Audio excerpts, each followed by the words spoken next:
How are we? Happy Ruby Tuesday. How's it going? Do I look thinner, healthier, and happier? I'll tell you why. It's because yours truly is less of a Columbus and more of a Magellan. And by that I mean the exact opposite when it comes to finding one's way around town and knowing where they are. I've had to walk additional miles several days in the last week. But all in the name of more sveltness, I suppose. It did feel frustrating, I did feel lost, and it made me long for the days that I was sitting in traffic in Los Angeles in the Volvo station wagon. But alas, here I am, 2 or 3 pounds lighter, all in the face, I feel like. Also thanks to some contouring lessons from my media training. How is this working for you? Do you like me more now that my nose is less adept for wine tasting and more appropriate for television viewing? I don't.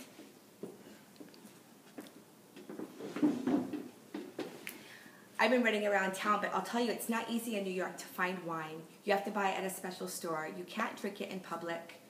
It does remind me of my time in the Middle East. But finally, I'm in a situation where I can both relax and have wine.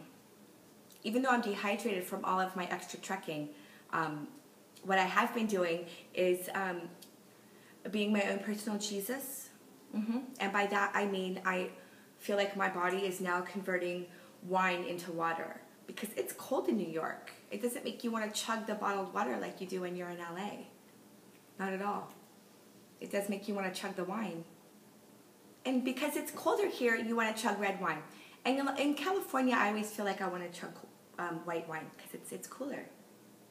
And I mean that in a temperature way. Not by level of antioxidant. I think you know the point here is that I may be dead soon because wine is probably not an appropriate replacement for water. And if that's the case, as long as you can get me back to Los Angeles before I actually die, I will be dying happy because I am a very happy girl. Things you need to know about my funeral are that I do want an open casket. I want it to be kind of like an open casket fashion show. I want to be in different outfits. I don't know what I want to actually be buried in, which is why I'm thinking it might be better to be shot into space and then with all of my outfits and accessories. So out in the ether I can reconfigure my stuff, which I have been doing successfully for 1 month, even though I've been living out of one suitcase since Dubai. Thanks to also borrowed clothing. What you are seeing here hails from the collection of one of my friends. What you see from the bottom, though, is an outfit that you make tolerable in the cold by adding extra tights and such. And tights, I think I mentioned earlier, are not made by people that really love women, but by people that want to squeeze you in unnecessary places. All right? If I'm schlepping up Broadway carrying a box of libations for a party for one Dr. Deb, okay, I don't want to be hot and schwitzy.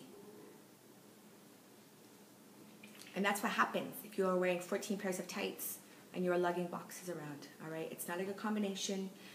If you're a man that has ever had chafing, I think you know what I'm talking about. It's not pretty. And there's nothing super feminine to really combat that.